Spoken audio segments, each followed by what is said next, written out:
Good morning. Let's stand for hymn number 109. Hymn number 109. We'll sing all four stanzas. Hymn number 109. Savior like a shepherd lead us. Hymn number 109, 109, 109, 109, 109.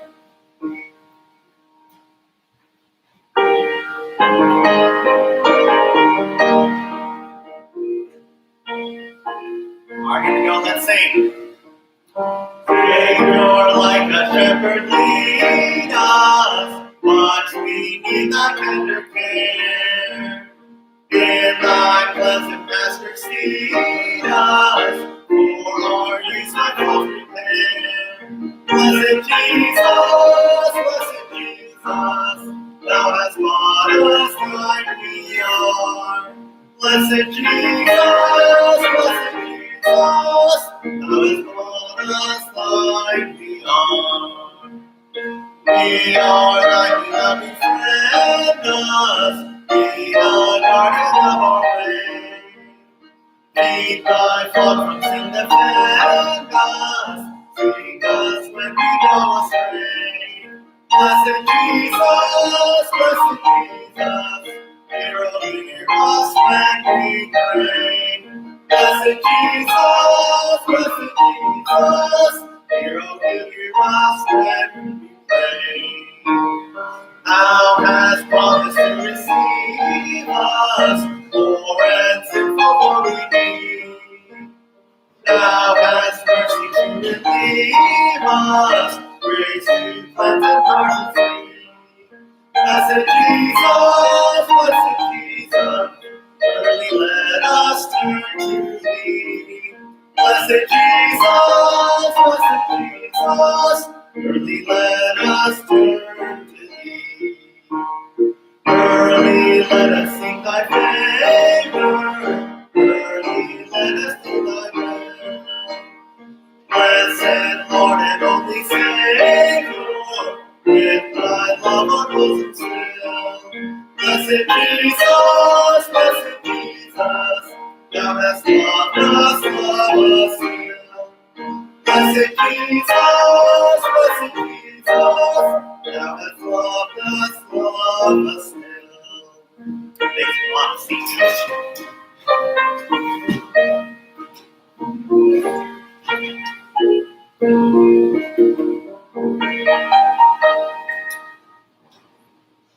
All right, let's open in Numbers chapter 22 today. Numbers 22. If you want the handout for today, I put the code over here. Put it over here for temporarily. It is 7177-3482. 7177-3482 for the handout. And there's questions today. So maybe if you want to answer the questions, you want to get your phone out, answer the questions. We'll put this up just for a few more minutes. We'll take it down. Big announcement already been made today. Let me pull it up too here on the handout. I get it working right. Let's see. Hopefully it's broadcasting. The big one, bold, underlined, written on the board behind me. AP Junior Middle School flyer passing. August 20th. It'll be 3:30 p.m. 37th and Ortega. I'm sure there'll be a big flyer passing meeting next week. So, be sure to let Melvin know if you can, including people that aren't in the audience, right? Because, even if you're not here for the flyer passing meeting, you can still go flyer passing. Just let Melvin know. Easy as that, right? Not that complicated. Let them know.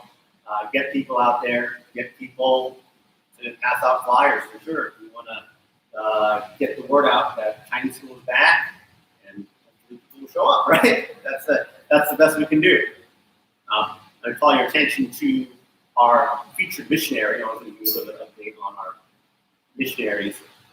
If you see the name on the handout here, this guy's actually not in China, right? And this is actually true of several of our missionaries.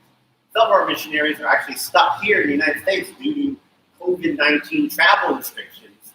China thinks that America is too COVID infested to let any people back to their country, I guess, right? And that's a tough thing. It's a tough thing. So we got to keep praying for these missionaries. Their work, luckily, that their church still has people there running it and still going on. But obviously, they would love to be back, right?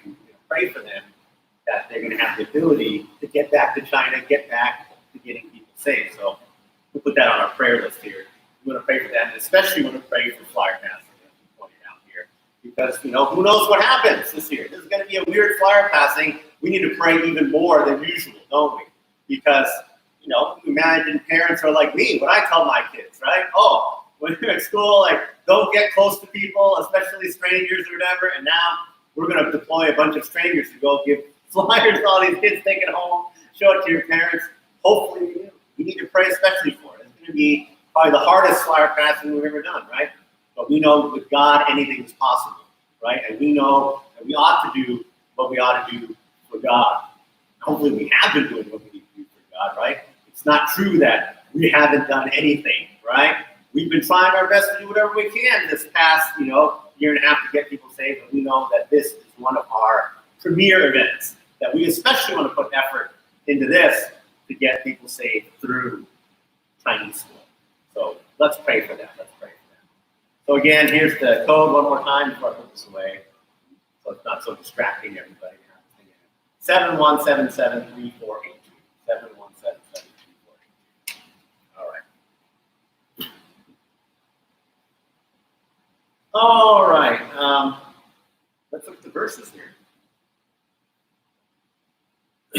Numbers 22. Numbers 22. Let me get my recorders and stuff started.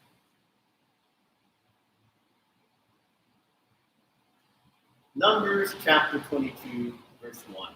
And it reads as follows.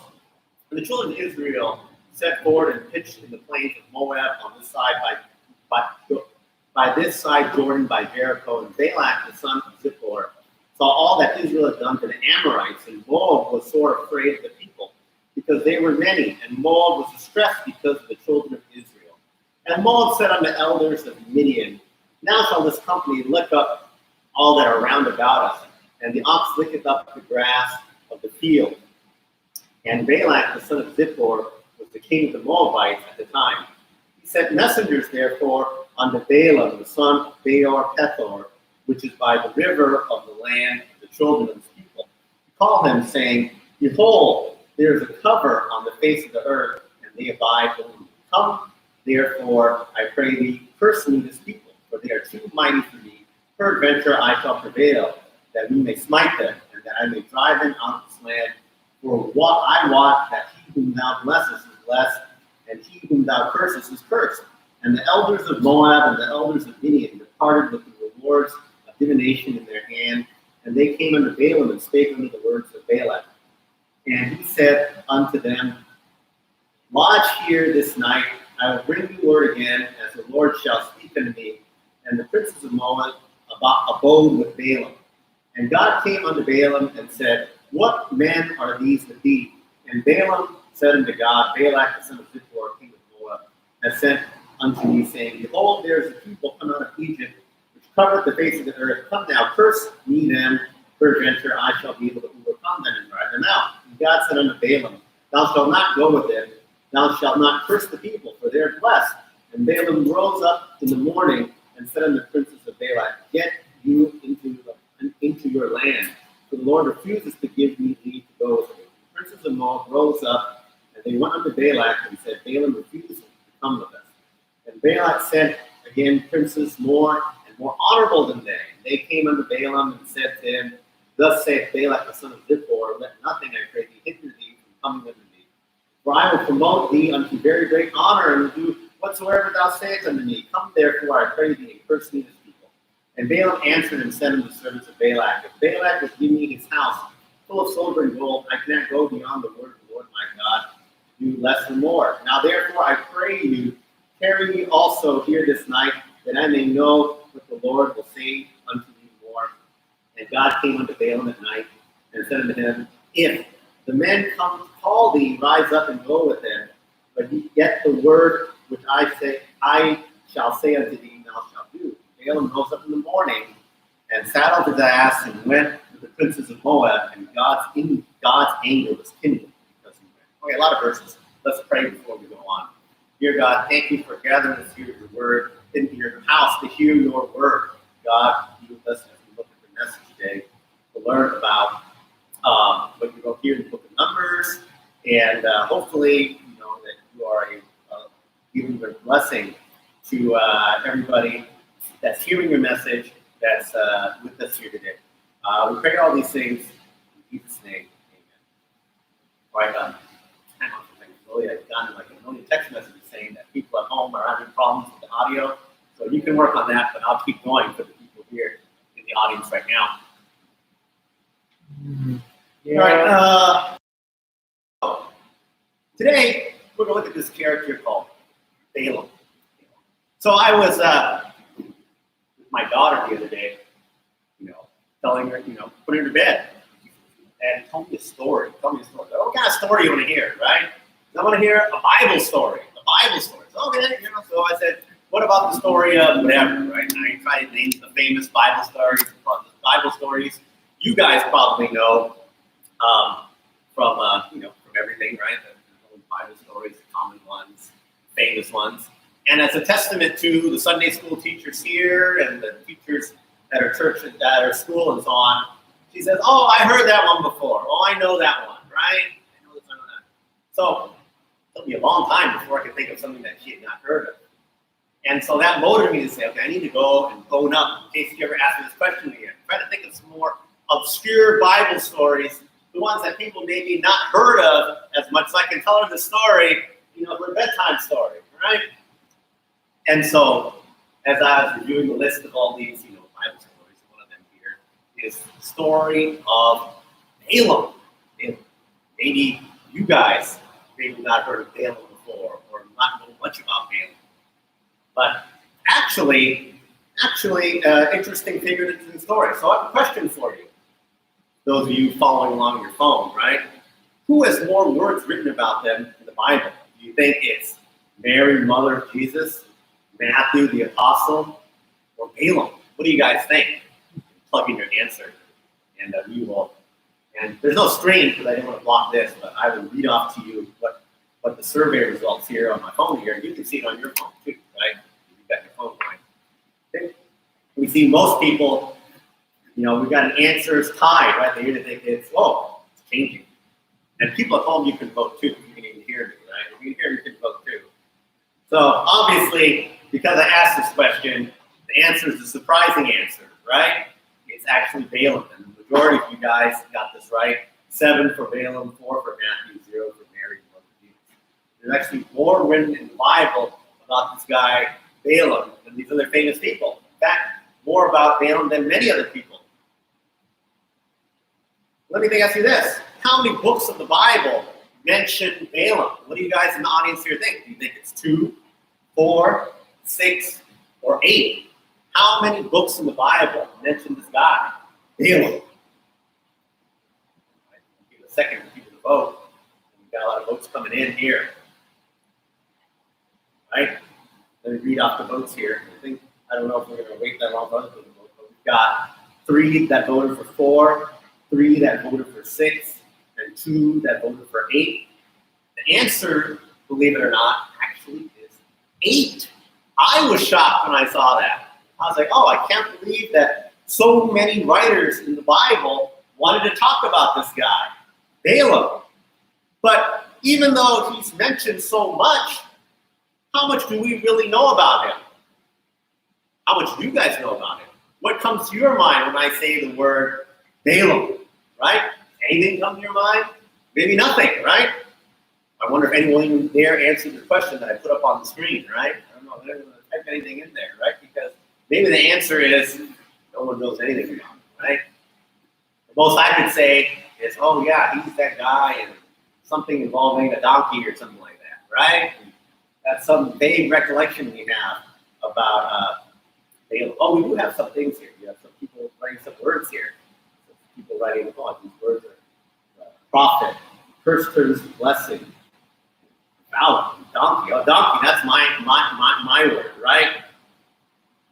Okay. So, what can we say about this guy? It's got to be significant. God talks about him a lot, right? Even Jesus talked about him.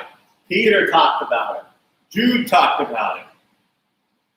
What can we say about him? What can we learn from him? So we're going to go through the story of Balaam the next couple times here and see what we can get and see what we can learn. All right, let's go into the story now. Let's give you the historical context first. The historical context. Who's Balaam? The children of Israel at this time, remember, after they left Egypt, they wandered in the desert for 40 years, right? They wandered in the wilderness for 40 years. And this is toward the end of their 40 years. They're getting close to the Jordan River, crossing over into the Promised Land, all that kind of stuff. And we know that during that time, during the 40 years there, that they had met enemies and other people, and Israel had fought battles. And the story is that Israel won the battles. Why? Because they had God on their side. God protected them. God helped them win many battles, whether it be against the Amorites or the other tribes whose names I forget right now, right? That they were able to be victorious. And, you know, if you guys know that area, that's not like a huge area. It's not like the size of like California or whatever. The Sinai Peninsula is a smaller area. And you can imagine if some group of people, thousands of people, were wandering around for 4,000 or 40 years, people know that, oh, they know that there's people around here. These Israelites, right? And so word got around that there's these Israelites, they go around, they fight battles, they win, and people get scared. And one of the people who were scared was the kingdom of Moab. And the king of Moab was a man by the name of Balaam. So Balaam, the king of Moab, heard about these Israelites, and he was scared what? That the same thing that happened to the Amorites and all these other folks is going to happen to him, that they're going to go into his territory, fight the battle, God is on their side, and they win, and then he loses and he's not king anymore, right? So he wants to do something about that, obviously. He doesn't want his kingdom to fall, so he comes up with an idea, and his idea is consistent with the thoughts of that time, which is, oh, they have this supernatural power, so therefore I need my own supernatural power. I need someone to put a curse on Israel. If they are cursed, surely they'll lose in battle, right? And somehow he knew about this guy named Balaam, who was known as a prophet. And we see in these verses that he was a prophet. He could talk directly to God. And for whatever reason, he wasn't one of the Israelites, you know, walking around the desert. He was in his own area out there on his own. And people knew where he was, so he sent people there to convince him, hey, come with me, go to Balak and curse the Israelites so that Moab is protected. So that's what he did. He sent elders, right? He sent elders, in verse 7, bringing them many rewards, right? Oh, Mr. Balaam, if you do this, you will get lots of rewards, right? What does Balaam do in response? What does Balaam do in response? He sends the messengers. What does he do in response? He says, oh, well, let me talk to God and see what God says. So he talks to God, and God gives him the message. The message is this. He says, you shall not curse the people, verse 12, for they are blessed, right? Israel's God's people, not going to curse them. And so initially, that's what Balaam says. He tells the messengers, sorry, can't help you. God says, I can't curse these people because they're blessed. And they go away. They go back to Balak.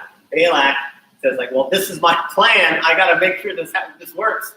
Let's go back and ask him again. And this time, he sends princes. He sends princes, right? So it's like a step up. First with the elders, right? Now it's the princes. The princes go all the way to Balaam and say, please come with us to go see King Balak, right? And, you would figure Balaam knows the answer already, right? But instead what he says is this. He says, okay, let me go ask God again and let's see what happens. And he's asked God, and God basically tells him that, if you want to go, you can go. You should follow what I say, but if you want to go, you can go.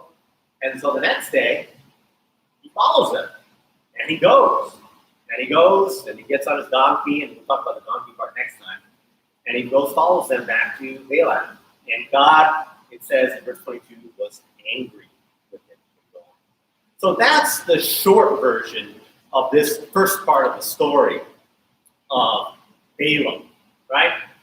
And so, a lot of us might look at this and say, what did Balaam do that's so significant? Or more specifically, what did Balaam do that was wrong? that made him so notable in the Bible? Because on the one hand, you could say, well, from what we read so far, he got to have these people visit him, he talked to God, then he listened to God and said, oh, okay, I'm not going. He came back and asked him again, and he asked God, and God said, you can go if you want, and then so he went. So how is that anything wrong? Isn't that called listening to God and being a good prophet? Well, let's see what some of his critics say. That's what Peter says about Balaam. In 2 Peter chapter 2, verse 15, it says this, which have forsaken the right way and are gone astray, which following the way of Balaam, the son of Bosor, who loved the wages of unrighteousness. That's what it says in Jude chapter 1, verse 11. Jude writes, woe unto them, for they have gone in the way of Cain and ran greedily after the heir of Balaam for the reward and perished in the gainsaying of Korah. The criticism of Balaam and the criticism that shines through even these verses we read today is that Balaam was greedy. Balaam is known as the for-profit prophet, right? Even though he sounds like he's like a faithful guy and trying to listen to God, these verses here reveal his true motivation. And much so, the subsequent verses in the rest of the Bible, we'll hear more about that, so on. But it's revealed that, as it says in Peter, right? He loved the wages of unrighteousness. As it says in Jude, he ran greedily in error. What gives it away? What gives it away is in verse 18 and 19. Remember, the first time he prayed about this whole issue of cursing Israel, and he got the answer from God. God said no. Right? That's the answer. Pretty clear, right? He said, Israel's blessed. Don't curse them. Next time when those messengers came back, not just messengers, princes this time, princes, they came back. What does he say? He doesn't just say, look, I already got the answer last time, go away, right? He says this in verse 18 to the princes, right? He says, he says, even if Balak would give me his house full of silver and gold. What's on his mind right there that you even mentioned that? When he's mentioned what's on his mind, I'm sure he saw all the treasures that these princes brought with him, that they were trying to convince him to take, to come back with him, right? You can see it. He's thinking about it, right? It's in your face. I could get all this gold and treasures if I follow these guys, right? So that's why he's mentioning it, right? But then he says what? I cannot go beyond the word of the Lord my God. Oh, so you think it's all good, right? I'm following God. But then he says this, verse 19. Now, therefore, I pray you tarry me here this night, that I may know what the Lord will say unto me more. So he already told them, can't do it, right? Can't do it. But then he says, wait. Why don't we just try one more day and maybe things will change, right? Maybe we'll get a different answer this time. That shows you where his heart is. His heart was, I see the riches and the gold, and maybe there's a chance I can get it, right? You know, the fact that he had to ask again tells you what, his thought and his motivation. Sometimes the answer is the answer. It's like when my kids come to me and they ask me for something, right? We want to play video games right now, right? And I'll tell them, no, there's no video games today. We're not doing video games and this other thing, right? And then, 10 minutes later, they'll ask, okay, can we play video games now, right? Now I'm going to play. Well, the answer did not change, right? In 10 minutes, I'm not going to say, no, now play all the video games you like. No, the answer is still no, right? But they'll ask again like an hour later. Why? This is what they really want. We really want to play those video games. They keep asking, even though they should know, hey, I gave my answer. No means no. We're not doing video games right now, right? Balaam should have known the answer. He knows God. God told him very clearly, Israel is my blessed people. I'm not going to curse them. You're not going to curse them. But he wanted to ask again. God knows Balaam's heart, and he was angry when he followed them. He allowed him to go. Why is that? And this is one of our good examples of the permissive will of God. We hear about this a lot, right? That we, even today, and people back then, we do have free will, right? We have free will. God basically told Balaam that you can do what you want. It's true today that even, Christians, people that say can believe in God and love Jesus and follow him, all that stuff, God still gives us that same freedom to do what we want, even if it's something that God doesn't like. It's true, isn't it, right? If I, decide today I want to go, rob a bank or whatever, God's not going to strike me dead immediately and say, oh, you cannot do that. You say, you can do what you want, but guess what? I'm not going to like it, right? We can do a lot of stuff. You can say, oh, I'm going to go, get drunk and drink all the alcohol I want. He's not going to stop us. He's not going to put a shield around you and say, oh, these are the only things we can do. No, God gives us his permissive will. We can do things, right? Balaam could follow these guys, right? Even for something like going to curse Israel, he could follow them. But doesn't mean that God likes it or God approves of it, right? And it's his disapproval that makes Balaam such a remembered person that people like Peter have to say bad things about him. Jude has to say bad things about him. We'll see later on. Jesus himself said bad things about Balaam. Because what we reveal here is his greed. His greed is so remembered. He preferred money over obeying God. He couldn't get it out of his mind, right? That even him, a guy that could talk to God directly, to hear God's voice directly, even he could be persuaded and blinded by the temptation of, oh, here's all these riches and money, right? It said, the message from Balak was that I'll give you whatever you want, basically, it said. He said, right, in verse 17, I will do whatsoever thou sayest, right? If you curse these people. He really wanted this, right? Because it was like a blank check. Imagine that. You can have a blank check, whatever you want, Balaam, from this king of this whole country. Blank check. You got it. And he couldn't say no. He couldn't say no, even the man of God. And it's true today. We see so-called religious people. How many of them fall into similarly focusing on not the things of God and the ways of God, but sometimes into the way of money. How many so-called pastors focus on selling their books, right?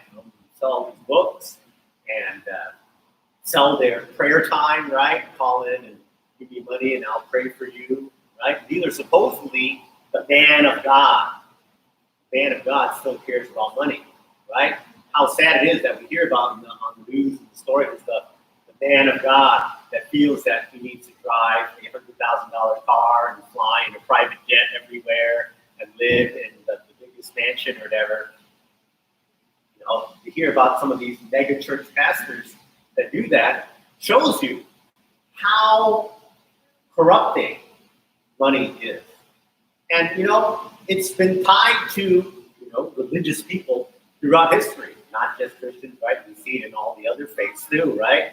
How much money has gone to the Catholic Church, for example? How much money does the Mormon Church get every year? Or same thing with the Muslims, even the Buddhists, right? My dad used to go to these Buddhist temples, and he told me that he didn't like going there. Why? He thought it was a scam, right? It's like, oh, you can go and get your fortune, right? But if you give the monk extra money, he'll give you better fortune or something like that. Even he could see through it's a scam. All these things, they just want money from you, right? All these people that say that we're whatever, religious person or godly or whatever, they can't open their mouth without saying, well, what about the money, right? What about the money? And so this is how Balaam came out. He was a for-profit guy, right? He was thinking about that bounty, all the material wealth that these guys were showing him, right? The princes. Here it comes, right?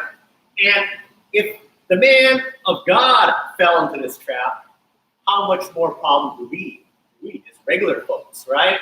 have with this. Because, you know, it's out there, folks. It's out there that these things are in our face, right? When we see all these people living in luxury, right?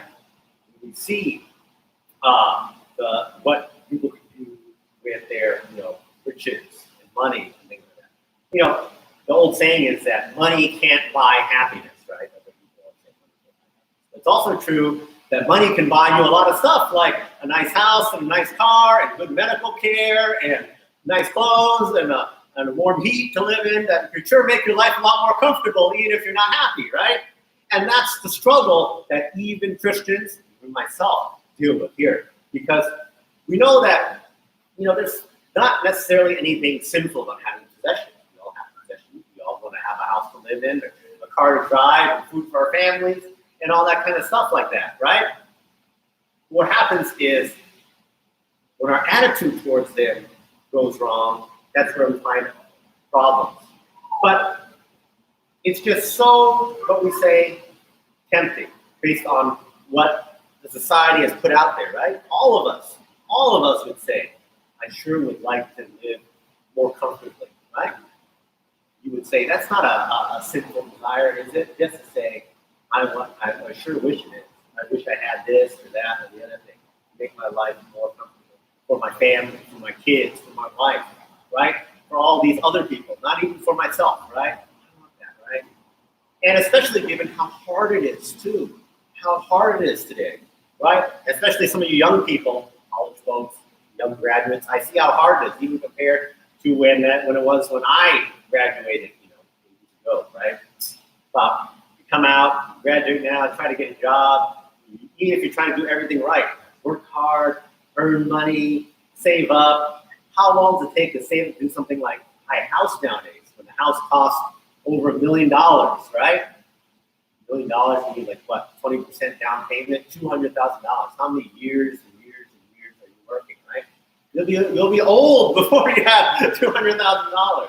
And I can speak from personal experience. I was lucky, God bless me, that we got our house in the early days when it didn't cost $1 million. But right now we've got a 2-bedroom house. You guys know that I have 2 kids, right? So a 2-bedroom house with 2 kids doesn't equal very many bedrooms for everybody, right? So every once in a while, I will think, oh boy, wouldn't it be nice if we had a 3-bedroom house, right? 3-bedroom house, and then everyone can have their own bedroom, right? And it'll be a lot better. But then you look at it and you say, we work hard, and we do our best, and we try to follow God and all of that. But if I want to buy a 3-bedroom house in a nice neighborhood or whatever, nowadays it costs like what? $2 million. To buy a $2 million house, how much to save? $400,000. Like, when will I ever save that? Half past never, right? So you can see how people be affected. Like, well, I sure wish I had this money. If I had all this money, I could finally get that 3-bedroom house I wanted. I could get everyone have a bedroom. I could buy a $2 million house or whatever. People think about this all the time. You probably think about this. I know because I think about it, right? This is so many people think. You see it. And you say, this is not unreasonable. I'm not trying to get the mega mansion. I'm not getting a private jet. Can I just get this and this and this? But the more we focus on that, the more we lose sight of what God shows us. God shows us that we ought to be content with his provision. In Luke 12:15, it says this, and he said unto them, take heed and beware of covetousness, for a man's life consisteth not in his abundance of the things which he possesseth. God's trying to remind us, it's not about what we have. It's not about what we have, right? Our attitude ought to be contentment with what God has provided.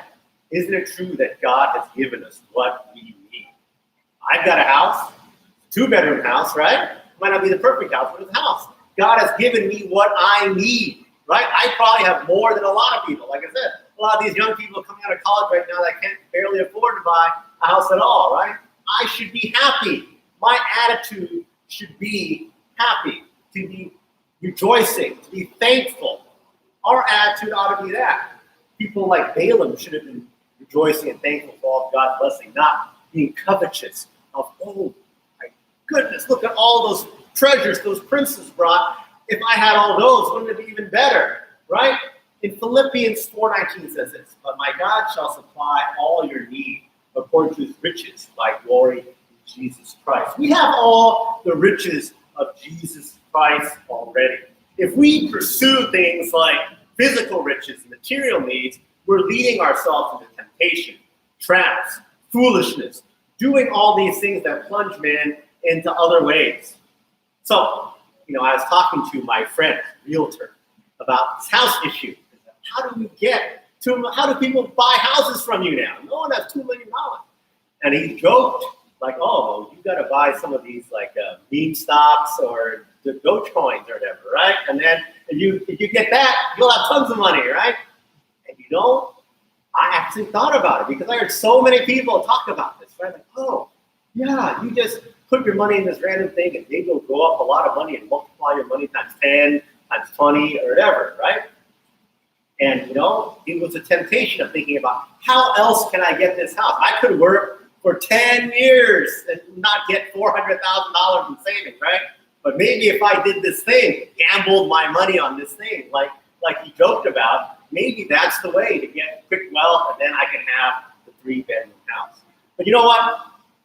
Those type of things, right? You guys don't know what these meme stocks are, right? These are things like, oh, you invest in some company that's terrible, like AMC or GameStop or whatever that's failing. And just because everyone on the internet says you buy it, you create a bubble, and then hopefully you're smart enough before the bubble bursts, you sold all your stocks and you make a lot of money, right? Similar with cryptocurrencies, right? What makes a cryptocurrency go up? I have no idea. Well, the only thing I know is that if a lot of people buy it, the value goes up, and if you're lucky enough to sell it when it's really high, you make a lot of money, right? It goes up by like 10 times or 20 times or whatever. So, I thought about this, and I actually prayed about this to God and say, God, maybe this is a wise investment like everyone else is doing. I see my friends, they told me there's account statements. It went up by thousands of dollars. Maybe that's how I get $1,000 for a down payment on a big house. And what I couldn't get past is this. I said, I thought about this. What's my motivation in doing this? Why do I need to buy the meme stock or the cryptocurrency there? Oh, well, why? Because I want this money and I want it quickly. That's why. And I thought, oh, that's not a godly reason at all, is it? That's no different than going to say, I'm going to go to Las Vegas and put all my money on black, and then if I can get it, then it doubles my money. I got it quickly, right? And when I saw that motivation, I said, no, I can't do it. I can't be buying into something like this where it's just pure risk, where it could go from $300 to $4 in a week, right? I can't do that. That's the wrong motivation. That's the wrong reason for doing this. And so I put that aside and I said, no, I got to keep doing it, God.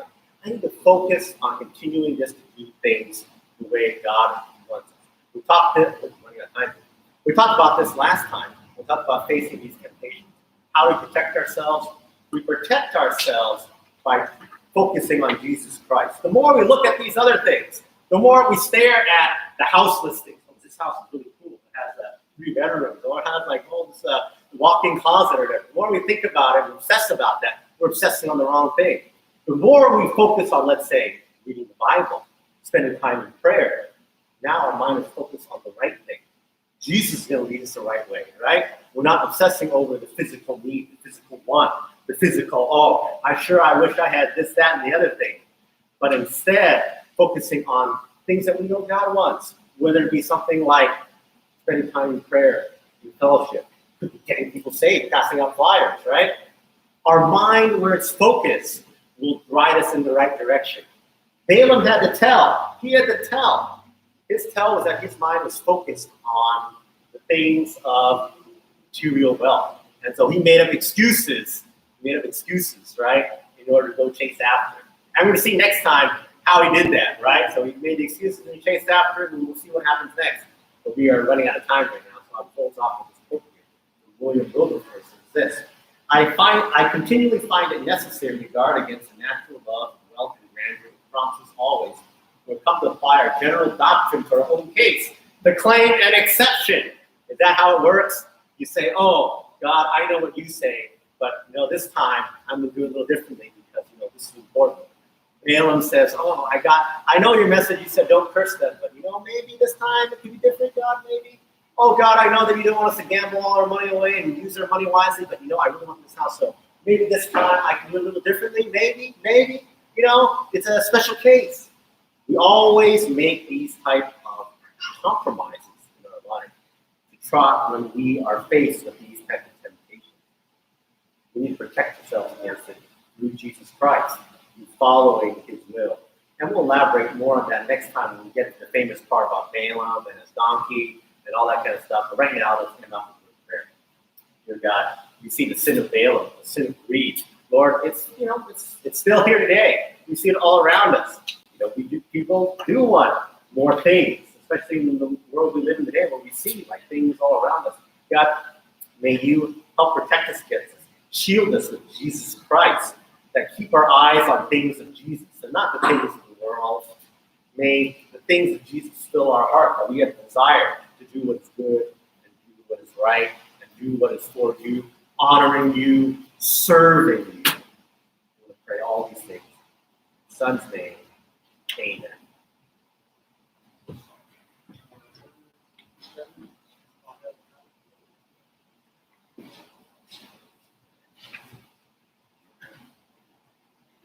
You know what? I'm going to make an announcement. Okay, so you will hear me make the announcement this week and especially next week that so school, summer's over. Okay, school will start next week, so it's really important that we reserve this time for fire passing. It's going to be on the 20th, and I know a lot of you guys are remote, working from home. So we're just asking, especially like Noah said, Friday lights. See if you can show up. That's an hour and a half before 5 o'clock. A lot of you guys are even done before that. You guys work up before. Even some of you guys on Friday only work up to the morning because it's Friday lights. So we really need your help at 18. And I didn't even write this down. It's at 37 and Ortega. Okay, so that would really make a big difference. And I think one reason God has given you guys a good schedule where you can work from remotely so that you can serve God more. Okay?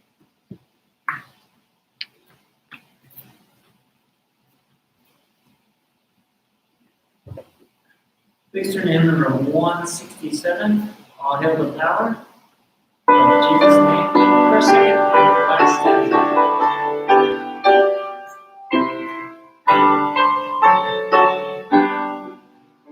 All hail the power of Jesus' name. Their angels prostrate fall.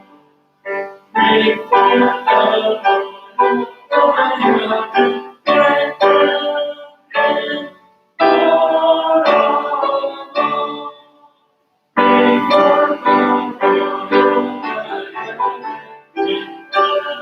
Bring forth the Lord, angels exceed and His grace in ranks from above.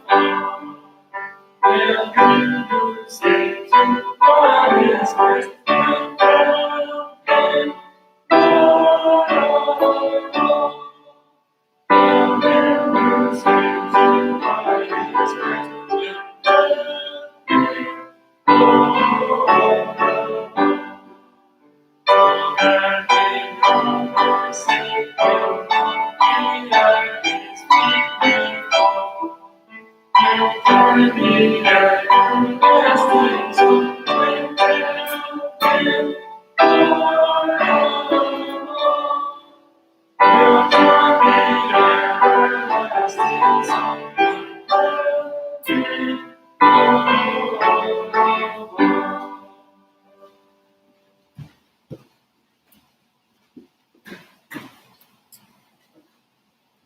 All right, thank you. So that'll do it for this week.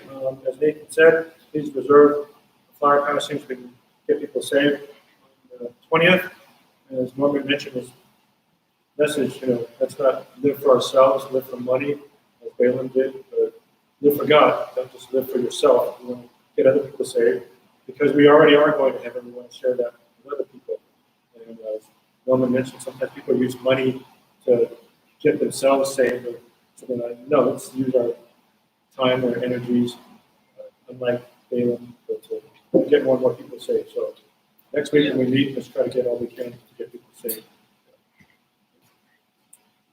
And here's an announcement I usually make every year, and I kind of forgot it because we haven't announced fire passing for 2 years. So, since Norman mentioned money, if money is keeping you from fire passing, we will give you 20. Is that right? $20? Is that what we were doing? Or $40? Okay, yeah. See, it's been 2 years. Okay, so this is what we would tell high schoolers: if you show up, we'll pay you $40 for that fire passing. And for adults, a lot of adults will use the excuse, "Oh yeah, I work. I can't take off. I'm going to lose money." So if that's money's your thing, we'll give you $40. In our mind, money's worth nothing. So we'll give you the $40. So please reserve for this. It really makes a difference in someone else's life. Okay, thanks. So it's only like an hour, so $40 an hour. Okay, so here we go. Right? All right, so let's close with a word of prayer. Heavenly Father, thank you that we can meet here. Thank you that we can worship you. And pray for this upcoming school year that we can get more people saved. That more people can go to heaven. That we try to do what we always want to do, please you. I want to thank you for this, God, in Jesus' name. Amen. All right, God bless you. Have a good week. And we'll see you next week for fire passing.